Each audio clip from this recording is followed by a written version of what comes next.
ಸರ್ವರಿಗೂ ನಮಸ್ಕಾರ. ಮೌಲ್ಯ ಚಾನಲ್ಗೆ ಸ್ವಾಗತ. ಪ್ರಸ್ತುತಿ ಭಾಗೀರಥಿ ಹೆಗಡೆ. ಎಳೆಯರ ರಾಮಾಯಣ, ಅಧ್ಯಾಯ 2, ಅರಣ್ಯ ಗಮನ, ಭಾಗ 23. ರಾಮ ಲಕ್ಷ್ಮಣರಿಂದ ದಂಡಕಾರಣ್ಯದಲ್ಲಿ ರಾಕ್ಷಸರ ಸಂಹಾರ. ಮುಂದುವರಿದ ಭಾಗ. ಹಾಗೆಯೇ ದಂಡಕಾರಣ್ಯದೊಳಗೆ ಪ್ರಯಾಣ ಬೆಳೆಸುತ್ತಿದ್ದಾಗ ಅವರಿಗೊಬ್ಬ ಕುರೂಪಿ ರಾಕ್ಷಸ ಅಡ್ಡವಾದ. ಅವನು ಬಹಳ ಎತ್ತರವಾಗಿದ್ದ. ದಪ್ಪ ಹೊಟ್ಟೆ, ಉದ್ದವಾದ ಕೈಕಾಲುಗಳು, ಕೋರೆ ಹಲ್ಲುಗಳಿಂದ ಕೂಡಿ ಭಯಂಕರನಾಗಿದ್ದ. ಅವನೇ ವಿರಾಧ. ವಿರಾಧನಿಗೆ ರಾಮಲಕ್ಷ್ಮಣರನ್ನು ನೋಡಿ ಆಶ್ಚರ್ಯವಾಯಿತು. ಅವನೆದುರಿಗೆ ಮನುಷ್ಯರು ಧೈರ್ಯದಿಂದ ಬಂದುದೇ ಇಲ್ಲ. ಅವನು ಶ್ರೀರಾಮ ಲಕ್ಷ್ಮಣರನ್ನೂ ಸೀತೆಯನ್ನೂ ಮತ್ತೊಮ್ಮೆ ನೋಡಿದ. ಸೀತೆಯ ಸೌಂದರ್ಯವನ್ನು ನೋಡಿ ಅವನ ಬುದ್ಧಿ ಮರುಳಾಯಿತು. ಸೀದಾ ಸೀತಾದೇವಿಯ ಬಳಿಗೆ ನುಗ್ಗಿದ. ಆಕೆಯನ್ನು ಹೆಗಲ ಮೇಲಿಟ್ಟುಕೊಂಡು ಓಡಾಡತೊಡಗಿದ. ಶ್ರೀರಾಮಲಕ್ಷ್ಮಣರು ಅವನನ್ನು ಅಟ್ಟಿಸಿಕೊಂಡು ಹೋದರು. ತಮ್ಮ ಬಿಲ್ಲುಗಳಿಂದ ಚೂಪಾದ ಬಾಣಗಳನ್ನು ಬಿಟ್ಟು ಅವನ ಕೈ ಕತ್ತರಿಸಿದರು. ವಿರಾಧ ಸೀತೆಯನ್ನು ಕೆಳಗಿಳಿಸಿ ಅವರೊಡನೆ ಯುದ್ಧಕ್ಕೆ ನಿಂತ. ರಾಮಲಕ್ಷ್ಮಣರು ವಿವಿಧ ಅಸ್ತ್ರಗಳನ್ನು ಪ್ರಯೋಗಿಸಿ ಅವನನ್ನು ನೆಲಕ್ಕೆ ಕೆಡವಿದರು. ಆದರೆ ಅವನ ಪ್ರಾಣ ತೆಗೆಯಲು ಮಾತ್ರ ಸಾಧ್ಯವಾಗಲಿಲ್ಲ. ಆಗ ವಿರಾಧನೆ, ಶ್ರೀರಾಮ, ನೀನು ಯಾರೆಂಬುದು ನನಗೆ ಈಗ ತಿಳಿಯಿತು. ನೀನು ದಶರಥನ ಮಗ ಶ್ರೀರಾಮ. ನನ್ನ ರೂಪವನ್ನು ನೋಡಿ ನಾನೊಬ್ಬ ರಾಕ್ಷಸನೆಂದು ತಿಳಿಯಬೇಡ. ನಾನು ಹಿಂದೆ ಕುಬೇರನ ಆಸ್ಥಾನದಲ್ಲಿದ್ದ ಗಂಧರ್ವ. ನನ್ನ ಹೆಸರು ತುಂಬುರ. ನಾನು ಒಂದು ತಪ್ಪು ಕೆಲಸ ಮಾಡಿದ್ದರಿಂದ ನನ್ನನ್ನು ರಾಕ್ಷಸನಾಗೆಂದು ಕುಬೇರ ಶಪಿಸಿದ. ಮುಂದೆ ದಶರಥನ ಮಗ ಶ್ರೀರಾಮ ಬಂದು ನಿನ್ನನ್ನು ನೆಲದಲ್ಲಿ ಹೂತು ಸಾಯಿಸಿದಾಗ ನಿನಗೆ ಶಾಪ ವಿಮೋಚನೆಯಾಗುತ್ತದೆ ಎಂದ. ಈಗ ಆ ಸುಮುಹೂರ್ತ ಬಂದಿದೆ. ನೀವು ಒಂದು ದೊಡ್ಡ ಹಳ್ಳವನ್ನು ತೆಗೆದು ನನ್ನ ದೇಹವನ್ನು ಅದರಲ್ಲಿ ಹೂತು ಬಿಡಿ. ನನ್ನ ಶಾಪ ವಿಮೋಚನೆಯಾಗುತ್ತದೆ ಎಂದ. ಶ್ರೀರಾಮಲಕ್ಷ್ಮಣರು ಹಾಗೆಯೇ ಮಾಡಿದರು. ವಿರಾಧ ಮರಣ ಹೊಂದಿದ. ತುಂಬುರರ ಶಾಪ ವಿಮೋಚನೆಯಾಯಿತು. ಶ್ರೀರಾಮ ತನ್ನ ಪ್ರಯಾಣವನ್ನು ಮುಂದುವರಿಸಿದ. ಅಲ್ಲಿದ್ದ ಮಹಾತಪಸ್ವಿಗಳು ಶ್ರೀರಾಮನ ಬಳಿ ಸಾರಿ ರಾಕ್ಷಸರಿಂದ ತಮಗೆ ಒದಗುತ್ತಿರುವ ಅಪಾರವಾದ ಕಷ್ಟಗಳನ್ನು, ತಮ್ಮ ಅಸಹಾಯಕತೆಯನ್ನು ಕುರಿತು ಹೇಳಿದರು. ಶ್ರೀರಾಮನಿಂದ ರಕ್ಷಣೆಯನ್ನು ಕೋರಿದರು. ಶ್ರೀರಾಮನು ಅವರಿಗೆಲ್ಲ ಅಭಯ ಪ್ರದಾನ ಮಾಡಿದನು. ಅವರು ಮುಂದೆ ಹೋಗುತ್ತಿದ್ದಾಗ ಸೀತೆಯು ಶ್ರೀರಾಮನನ್ನು ಕುರಿತು, ಆರ್ಯ, ನೀವು ರಾಕ್ಷಸರನ್ನು ಕೊಲ್ಲುವುದಾಗಿ ಆ ಋಷಿಗಳಿಗೆ ಆಶ್ವಾಸನೆ ನೀಡಿದಿರಲ್ಲ, ಅದು ಸರಿಯೇ? ರಾಕ್ಷಸರು ನಮಗೇನು ತೊಂದರೆ ಮಾಡಿದರು? ಕಾರಣವಿಲ್ಲದೆ ಅವರನ್ನು ಕೊಲ್ಲುವುದರಿಂದ ನಮ್ಮ ಪಾಪ ಹೆಚ್ಚಾಗುವುದಲ್ಲವೇ? ನಮ್ಮ ಶತ್ರುಗಳ ಸಂಖ್ಯೆಯೂ ಹೆಚ್ಚಾಗುವುದಿಲ್ಲವೇ ಎಂದಳು. ಶ್ರೀರಾಮನು, ಸೀತೆ, ರಾಕ್ಷಸರೆಂದರೆ ಯಾರೆಂದು ತಿಳಿದೆ. ಅವರು ದುಷ್ಟ ಶಕ್ತಿಗಳು. ಇತರರನ್ನು ಹಿಂಸಿಸುವುದೇ ಅವರ ಗುರಿ. ತಾವು ಮಾಡುತ್ತಿರುವ ಕೆಲಸ ಸರಿಯೇ, ತಪ್ಪೇ, ಧರ್ಮವೇ, ಅಧರ್ಮವೇ, ನ್ಯಾಯವೇ, ಅನ್ಯಾಯವೇ ಎಂಬುದನ್ನು ಯೋಚಿಸದೆ ಕೇವಲ ಕ್ರೂರ ಕಾರ್ಯಗಳನ್ನು ಮಾಡುವುದರಲ್ಲಿಯೇ ಅವರಿಗೆ ಆನಂದ. ಇಂತಹ ದುಷ್ಟ ಶಕ್ತಿಗಳನ್ನು ದಮನ ಮಾಡುವುದು ನಮ್ಮ ಕರ್ತವ್ಯ. ಇಲ್ಲಿ ಋಷಿಗಳು ತಪಸ್ಸು ಮಾಡುತ್ತಿದ್ದಾರೆ, ಅದು ಲೋಕ ಕಲ್ಯಾಣಕ್ಕಾಗಿ. ಹೀಗೆ ಹಲವಾರು ಪುಣ್ಯಜೀವಿಗಳು ಮಾಡುವ ತಪಸ್ಸಿನಿಂದ ಲೋಕದಲ್ಲಿ ಪುಣ್ಯದ ಗಳಿಕೆಯಾಗುತ್ತದೆ. ಜನ ನೀತಿವಂತರೂ ಸತ್ಯವಂತರೂ ಧರ್ಮಿಷ್ಠರೂ ಆಗುತ್ತಾರೆ. ತಪಸ್ವಿಗಳು ಗಳಿಸಿದ ಪುಣ್ಯದಲ್ಲಿ ಎಲ್ಲರಿಗೂ ಪಾಲುಂಟು. ಇಂತಹ ಪುಣ್ಯಪ್ರದವಾದ ಕೆಲಸಕ್ಕೆ ಅಡ್ಡಿ ತರುವವರನ್ನು ಸಂಹರಿಸುವುದು ನಮ್ಮ ಧರ್ಮ. ನಾನು ಆ ಕೆಲಸವನ್ನೇ ಮಾಡುತ್ತಿದ್ದೇನೆ. ಇದರಿಂದ ನಮಗೆ ಪಾಪ ಅಂಟುವುದಿಲ್ಲ. ನೀನೇನು ಯೋಚಿಸಬೇಡ, ಚಿಂತಿಸಬೇಡ ಎಂದು ಹೇಳಿದನು. ಮುಂದೆ ಅವರು ಸುಂದರವಾದ ಒಂದು ಬೆಟ್ಟದ ತಪ್ಪಲನ್ನು ತಲುಪಿದರು. ಅಲ್ಲಿ ಸಾರಂಗಗಳು, ಚಕ್ರವಾಕಗಳು ನಲಿಯುತ್ತಿದ್ದವು. ಕೊಳದಲ್ಲಿ ತಾವರೆಗಳು, ನೀರ ಪಕ್ಷಿಗಳು ಆಡುತ್ತಿದ್ದವು. ಜಿಂಕೆಗಳು ಹಿಂಡು ಹಿಂಡಾಗಿ ಅಲೆಯುತ್ತಿದ್ದವು. ಸಂಜೆಯಾಗುವ ವೇಳೆಗೆ ಅವರು ಒಂದು ದೊಡ್ಡ ಸರೋವರದ ಸಮೀಪಕ್ಕೆ ಬಂದರು. ಅದರಲ್ಲಿ ಬಿಳಿಯ ಹಾಗೂ ಕೆಂಪು ಕಮಲಗಳು ತುಂಬಿದ್ದವು. ಆನೆಗಳ ಹಿಂಡು ನೀರಿನಲ್ಲಿ ಇಳಿದಿತ್ತು.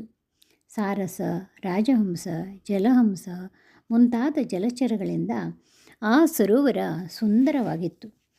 ತಿಳಿ ನೀರಿನಿಂದ ತುಂಬಿದ್ದ ಆ ಕೊಳದಿಂದ ಸಂಗೀತ ಧ್ವನಿಯೂ ವಾದ್ಯಘೋಷವೂ ಕೇಳಿಬರುತ್ತಿದ್ದವು. ಅದನ್ನು ಕೇಳಿ ಶ್ರೀರಾಮ ಲಕ್ಷ್ಮಣರಿಗೆ ಆಶ್ಚರ್ಯವಾಯಿತು. ಆಗ ಅವರ ಜೊತೆಯಲ್ಲಿದ್ದ ಧನುರ್ಭತನೆಂಬ ಮುನಿಯು, ಶ್ರೀರಾಮ, ಈ ಸರೋವರದಲ್ಲಿ ಕೇಳಿಬರುತ್ತಿರುವ ಸಂಗೀತ ಸುಧೆಯಿಂದ ನಿನಗೆ ಅಚ್ಚರಿಯಾಗಿರಬಹುದಲ್ಲವೇ? ಅದರ ಹಿನ್ನೆಲೆಯನ್ನು ಹೇಳುತ್ತೇನೆ ಕೇಳು. ಹಿಂದೆ ಮಾಂಡಕರ್ಣಿ ಎಂಬ ಋಷಿಯೊಬ್ಬನಿದ್ದ. ಅವನು ಹಲವು ವರ್ಷಗಳವರೆಗೆ ತಪಸ್ಸು ಮಾಡಿದ. ಆಗ ದೇವತೆಗಳಿಗೆ ಹೆದರಿಕೆಯಾಯಿತು. ಮಾಂಡಕರ್ಣಿ ಬಹಳ ಪುಣ್ಯ ಸಂಪಾದಿಸಿಕೊಂಡು ನಾಳೆ ನಮ್ಮನ್ನು ಮೂಲೆಗೆ ತಳ್ಳಿದರೇನು ಗತಿ ಎಂದು ಚಿಂತಿತರಾದರು. ಅವರು ಮಾಂಡಕರ್ಣಿಯ ತಪಸ್ಸನ್ನು ಕೆಡಿಸಲು ಹಲವಾರು ರೂಪಸಿಯರಾದ ಅಪ್ಸರೆಯರನ್ನು ನೇಮಿಸಿದರು. ಮಾಂಡಕರ್ಣಿ ಅವರನ್ನು ನೋಡಿ ಮೈಮರೆತನು. ಅವರೊಡನೆ ಆಟವಾಡತೊಡಗಿದನು. ಅವನು ಆಗ ಆ ಅಪ್ಸರೆಯರೊಂದಿಗೆ ಈ ಸರೋವರದ ಬಳಿ ವಾಸವಾಗಿದ್ದಾನೆ. ಅಪ್ಸರೆಯರು ಹಾಡುತ್ತಿದ್ದಾರೆ, ವಾದ್ಯಗಳನ್ನು ಬಾರಿಸುತ್ತಿದ್ದಾರೆ. ನಿನಗೆ ಕೇಳಿಸುತ್ತಿರುವ ಸದ್ದು ಅದೇ ಎಂದನು. ಹಾಗೆಯೇ ಪ್ರಯಾಣವನ್ನು ಮುಂದುವರಿಸಿ ಅಗಸ್ತ್ಯರ ಆಶ್ರಮಕ್ಕೆ ಬಂದರು. ಅಗಸ್ತ್ಯರು ಮಹಾತಪಸ್ವಿಗಳು. ಅವರು ಹಿಂದೆ ಆ ಅರಣ್ಯದಲ್ಲಿದ್ದ ಋಷಿಗಳಿಗೆ ಒದಗಿದ್ದ ದೊಡ್ಡ ಕಂಟಕವನ್ನು ತಪ್ಪಿಸಿದರು. ಹಿಂದೆ ಆ ಅರಣ್ಯದಲ್ಲಿ ವಾತಾಪಿ ಮತ್ತು ಇಲ್ವಲ ಎಂಬ ಇಬ್ಬರು ರಾಕ್ಷಸರು ವಾಸವಾಗಿದ್ದರು. ಅವರು ಅಣ್ಣ ತಮ್ಮಂದಿರು. ಒಂದು ಪರ್ಣಶಾಲೆಯಲ್ಲಿ ವಾಸಿಸುತ್ತಿದ್ದರು. ವಾತಾಪಿ ಮೇಕೆಯ ರೂಪದಲ್ಲಿರುತ್ತಿದ್ದ. ಯಾರಾದರೂ ಅತಿಥಿಗಳು ಬಂದರೆ ಇಲ್ವಲನು ಆ ಮೇಕೆಯನ್ನು ಕೊಂದು ಅಡುಗೆ ಮಾಡಿ ಬಡಿಸುತ್ತಿದ್ದ. ಅತಿಥಿಯು ಊಟ ಮಾಡಿದ ಮೇಲೆ ಇಲ್ವಲನು, ವಾತಾಪಿ ಹೊರಗೆ ಬಾ ಎನ್ನುತ್ತಿದ್ದ. ವಾತಾಪಿಯು ಅತಿಥಿಯ ಹೊಟ್ಟೆಯನ್ನು ಸೀಳಿಕೊಂಡು ಹೊರಗೆ ಬರುತ್ತಿದ್ದ. ಅನಂತರ ಅವರಿಬ್ಬರೂ ಅತಿಥಿಯನ್ನು ತಿನ್ನುತ್ತಿದ್ದರು. ಹೀಗೆ ಹಲವಾರು ಋಷಿಗಳು ಅವನಿಗೆ ಆಹುತಿಯಾಗಿದ್ದರು. ಒಮ್ಮೆ ಅಗಸ್ತ್ಯರೂ ಅಲ್ಲಿಗೆ ಬಂದರು. ಇಲ್ವಲನು ಮೇಕೆಯನ್ನು ಕೊಂದು ಅಡುಗೆ ಮಾಡಿದ. ಅಗಸ್ತ್ಯರಿಗೆ ಊಟ ಬಡಿಸಿದ. ಅಗಸ್ತ್ಯರಿಗೆ ಈ ಅಣ್ಣ ತಮ್ಮಂದಿರ ವಿಷಯ ಗೊತ್ತು. ತಾವು ತಿನ್ನುತ್ತಿರುವುದು ಮೇಕೆಯ ಮಾಂಸವಲ್ಲ, ಅದು ಮೇಕೆಯ ರೂಪದಲ್ಲಿದ್ದ ವಾತಾಪಿಯದು ಎಂದೂ ಗೊತ್ತು. ಅವರು ನಿಧಾನವಾಗಿ ಊಟ ಮಾಡಿದರು. ನಂತರ ಹೊಟ್ಟೆಯ ಮೇಲೆ ಕೈ ಆಡಿಸುತ್ತಾ, ವಾತಾಪಿ ಜೀರ್ಣವಾಗಿ ಹೋಗು ಎಂದರು. ವಾತಾಪಿ ಅಗಸ್ತ್ಯರ ಹೊಟ್ಟೆಯಲ್ಲಿ ಜೀರ್ಣವಾಗಿ ಹೋದ. ಪಾಪ, ಇಲ್ವಲನಿಗೆ ಅದು ತಿಳಿಯದು. ಅವನು, ವಾತಾಪಿ ಹೊರಗೆ ಬಾ ಎಂದ. ವಾತಾಪಿಯ ಸದ್ದೇ ಇಲ್ಲ. ಎಷ್ಟು ಬಾರಿ ಕರೆದರೂ ವಾತಾಪಿ ಹೊರಗೆ ಬರಲಿಲ್ಲ. ಅಗಸ್ತ್ಯರು ಇಲ್ವಲನಿಗೆ ಶಾಪ ಕೊಟ್ಟು ಅವನನ್ನೂ ಕೊಂದರು. ಅಂತಹ ಮಹಾತ್ಮರವರು. ಹಿಂದೆ ವಿಂಧ್ಯ ಪರ್ವತ ಸೂರ್ಯನೊಡನೆ ಸ್ಪರ್ಧಿಸಿ ಎತ್ತರೆತ್ತರಕ್ಕೆ ಬೆಳೆಯತೊಡಗಿತು. ಇದರಿಂದ ಎಲ್ಲರಿಗೂ ತೊಂದರೆಯಾಯಿತು. ಆಗ ಜನರು ಅಗಸ್ತ್ಯರ ಬಳಿಗೆ ಬಂದು ವಿಂಧ್ಯ ಪರ್ವತದ ಬೆಳವಣಿಗೆಯನ್ನು ತಡೆಯಬೇಕೆಂದು ಪ್ರಾರ್ಥಿಸಿಕೊಂಡರು. ಅಗಸ್ತ್ಯರು ವಿಂಧ್ಯ ಪರ್ವತದ ಬಳಿಗೆ ಹೋದರು. ಪರ್ವತವನ್ನು ಕುರಿತು, ನೀನು ಬೆಳೆಯುವುದನ್ನು ನಿಲ್ಲಿಸು ಎಂದು ಆಜ್ಞಾಪಿಸಿದನು. ಕೂಡಲೇ ಪರ್ವತದ ಬೆಳವಣಿಗೆ ನಿಂತಿತು. ಹೀಗೆ ಅಗವನ್ನು ಅಂದರೆ ಪರ್ವತವನ್ನು ಸ್ಥಗಿತಗೊಳಿಸಿದ್ದರಿಂದ ಅಂದರೆ ನಿಲ್ಲಿಸಿದ್ದರಿಂದ ಅವರಿಗೆ ಅಗಸ್ತ್ಯ ಎಂದು ಹೆಸರು ಬಂದಿತು. ಅಗಸ್ತ್ಯರು ಅಗಾಧ ಮಹಿಮೆಯುಳ್ಳವರು. ಅವರ ಪುಣ್ಯ ಪ್ರಭಾವದಿಂದ ಅಲ್ಲಿಗೆ ಬಂದವರೆಲ್ಲ ಪ್ರಭಾವಿತರಾದರು. ಆ ಆಶ್ರಮದ ಸುತ್ತಮುತ್ತಲಲ್ಲಿ ಸುಳ್ಳಾಗಲಿ ಕಳ್ಳತನವಾಗಲಿ ಇಲ್ಲ. ಅಲ್ಲಿದ್ದ ಎಲ್ಲ ಋಷಿಮುನಿಗಳಿಗೂ ತಪಸ್ವಿಗಳಿಗೂ ಯಶಸ್ಸು ಮೋಕ್ಷ ಲಭಿಸಿವೆ. ಅಂತಹ ಮಹಾತ್ಮರ ಆಶ್ರಮಕ್ಕೆ ಶ್ರೀರಾಮ ಬಂದ. ಆ ಅರಣ್ಯ ಅತ್ಯಂತ ಸೊಬಗಿನದು. ಅದರಲ್ಲೂ ಅಗಸ್ತ್ಯರ ಆಶ್ರಮದ ಸೌಂದರ್ಯ ಮತ್ತಷ್ಟು ಹೆಚ್ಚಿನದು. ಮೂವರೂ ಆ ಸೌಂದರ್ಯವನ್ನು ಸವಿಯುತ್ತಾ ಆಶ್ರಮದ ಒಳಹೊಕ್ಕರು. ಮಹರ್ಷಿಗಳನ್ನು ಕಂಡು ಸಾಷ್ಟಾಂಗ ಅಡ್ಡಬಿದ್ದರು. ಅಗಸ್ತ್ಯರು ಅವರನ್ನು ಆಶೀರ್ವದಿಸಿ, ಶ್ರೀರಾಮ, ನೀನು ಈ ಕಾಡಿಗೆ ಬಂದಿರುವ ಸಂಗತಿ ತಿಳಿಯಿತು. ನಾನು ನಿನ್ನನ್ನು ನಿರೀಕ್ಷಿಸುತ್ತಲೇ ಇದ್ದೆ. ನೀನು ಕಾಡಿಗೆ ಬಂದಿರುವುದು ಒಂದು ದೈವ ನಿಯಾಮಕ. ಆದ್ದರಿಂದ ನೀನಾಗಲಿ ಲಕ್ಷ್ಮಣನಾಗಲಿ ಅಥವಾ ಸೀತೆಯೇ ಆಗಲಿ ಅದಕ್ಕಾಗಿ ಬೇಸರ ಪಡಬೇಡಿ ಎಂದರು. ಶ್ರೀರಾಮನು, ಮಹರ್ಷಿಗಳೇ, ನಾನು ಅರಣ್ಯಕ್ಕೆ ಬಂದಿರುವುದು ತಾಯಿಯವರ ಇಚ್ಛೆ ಪೂರೈಸಲು, ತಂದೆಯವರ ಆಜ್ಞೆಯನ್ನು ಪರಿಪಾಲಿಸಲು. ಇದರಿಂದ ನನಗೆ ಬೇಸರವಿಲ್ಲ. ಬದಲು ಹಿರಿಯರ ಇಚ್ಛೆ ಪೂರೈಸುತ್ತಿರುವೆನಲ್ಲ ಎಂಬ ಆನಂದವಿದೆ. ಮಹರ್ಷಿಗಳೇ, ನಾನು ಇನ್ನೂ ಅನೇಕ ವರ್ಷಗಳು ಈ ಕಾಡಿನಲ್ಲಿಯೇ ಇರಬೇಕಾಗುತ್ತದೆ. ಆದುದರಿಂದ ನಾವು ವಾಸಿಸಲು ಯಾವುದು ಉತ್ತಮ ಸ್ಥಳ ಎಂದು ಸೂಚಿಸಿ. ಅದು ನೀರಿಗೆ ಸಮೀಪದಲ್ಲಿರಬೇಕು, ಆದಷ್ಟು ಸುಂದರವಾಗಿರಬೇಕು. ಈ ಅರಣ್ಯದ ಋಷಿಮುನಿಗಳು ನಮ್ಮ ಬಳಿ ಸುಲಭವಾಗಿ ಬಂದು ಹೋಗುವಂತಿರಬೇಕು. ಅವರಿಗೇನಾದರೂ ತೊಂದರೆ ಉಂಟಾದರೆ ಆದಷ್ಟು ಬೇಗನೆ ಅವರ ರಕ್ಷಣೆಗೆ ಧಾವಿಸುವಂತಹ ಸ್ಥಳವಾಗಿರಬೇಕು.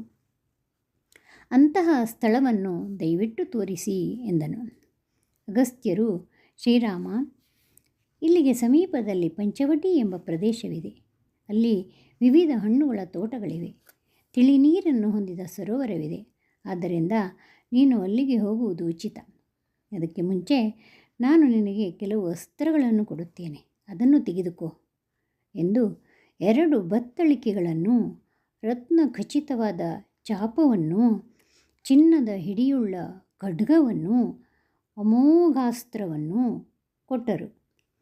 ಆ ಅಸ್ತ್ರಗಳು ಹಿಂದೆ ದೈತ್ಯರ ವಿರುದ್ಧ ಮಹಾವಿಷ್ಣುವು ಉಪಯೋಗಿಸಿದ್ದು. ಆ ಬತ್ತಳಿಕೆ ಅಕ್ಷಯವಾದದ್ದು. ಅವುಗಳಲ್ಲಿ ಬಾಣಗಳು ಯಾವಾಗಲೂ ತುಂಬಿಯೇ ಇರುತ್ತವೆ.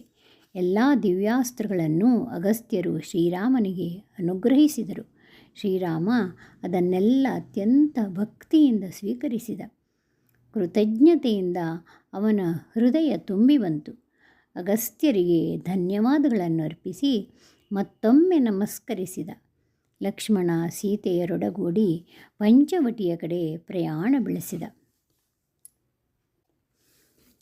ದಾರಿಯಲ್ಲಿ ಅವರು ದೊಡ್ಡ ಹದ್ದೊಂದನ್ನು ಕಂಡರು.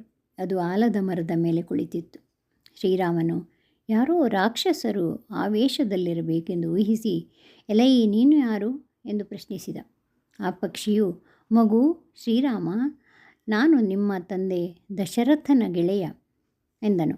ಶ್ರೀರಾಮನು ಆ ಹದ್ದನ್ನು ಅತ್ಯಂತ ಗೌರವದಿಂದ ಕಂಡು, ಗೃಧ್ರ ರಾಜ, ನಿನ್ನ ಹೆಸರೇನು ಎಂದು ಕೇಳಿದ. ಪಕ್ಷಿರಾಜನು, ಶ್ರೀರಾಮ, ನಾನು ಅರುಣನ ಮಗ.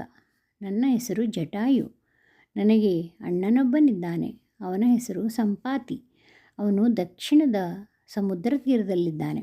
ನಾನು ಬಹಳ ವರ್ಷಗಳಿಂದ ಇಲ್ಲಿಯೇ ಇದ್ದೇನೆ. ನಾನು ವಯಸ್ಸಾದವನು. ಆದರೂ ನೀವು ಪಂಚವಟಿಯಲ್ಲೇ ಇದ್ದರೆ ನನ್ನ ಕೈಲಾದ ಸಹಾಯ ಮಾಡುತ್ತೇನೆ ಎಂದನು. ಶ್ರೀರಾಮನು ತುಂಬ ಸಂತೋಷಗೊಂಡು ಜಟಾಯುವನ್ನು ಕರೆದುಕೊಂಡು ಪಂಚವಟಿಗೆ ಹೊರಟನು. ಅಗಸ್ತ್ಯರು ಹೇಳಿದಂತೆ ಪಂಚವಟಿಯು ಆ ಕಾಡಿನಲ್ಲೇ ಅತ್ಯಂತ ಸುಂದರವಾದ ಪ್ರದೇಶ. ಅಲ್ಲಿ ಪ್ರವೇಶಿಸಿದ ಕೂಡಲೇ ವಿವಿಧ ಪುಷ್ಪಗಳ ಕಂಪು ಮೂಗಿಗೆ ಅಡರುತ್ತಿದ್ದವು. ಸುತ್ತಮುತ್ತಲೂ ಹಬ್ಬಿದ ಹಸುರಿನ ಸೊಗಸೇ ಸೊಗಸು. ಬೇಟೆಯಾಡಲು ಹಲವಾರು ಪ್ರಾಣಿಗಳಿದ್ದವು. ಸ್ನಾನ ಸಂಧ್ಯಾವಂದನೆಗಳಿಗೆ ಅನುಕೂಲಿಸುವಂತೆ ಗೋದಾವರಿ ನದಿ ಸಮೀಪದಲ್ಲಿಯೇ ಹರಿಯುತ್ತಿತ್ತು. ಹಸಿವಿನ ಬಾಧೆಯನ್ನು ಹೋಗಲಾಡಿಸಲು ರುಚಿ ರುಚಿಯಾದ ವಿವಿಧ ಫಲಗಳು ಇದ್ದವು. ಇನ್ನೇನು ಬೇಕು? ಲಕ್ಷ್ಮಣನು ಮರದ ದಿಮ್ಮಿಗಳನ್ನು, ಇತರ ವಸ್ತುಗಳನ್ನು ಉಪಯೋಗಿಸಿ ಒಂದು ಸುಂದರವಾದ ಪರ್ಣಶಾಲೆಯನ್ನು ಕಟ್ಟಿದನು. ಹೂವು ಹಣ್ಣುಗಳನ್ನು ತಂದು ಪರ್ಣಕುಟಿಗೆ ಪೂಜೆ ಮಾಡಿ ಗೃಹ ಪ್ರವೇಶ ಮಾಡಿದರು. ಉಳಿದ ಭಾಗ ಮುಂದಿನ ಸಂಚಿಕೆಯಲ್ಲಿ. ಎಲ್ಲರಿಗೂ ಧನ್ಯವಾದಗಳು. ಈ ಸಂಚಿಕೆ ನಿಮಗೆ ಇಷ್ಟವಾಗಿದೆ ಅಂದ್ಕೊಂಡಿದ್ದೀನಿ. ಲೈಕ್ ಮಾಡಿ, ಶೇರ್ ಮಾಡಿ, ಸಬ್ಸ್ಕ್ರೈಬ್ ಮಾಡಿ. ಧನ್ಯವಾದಗಳು.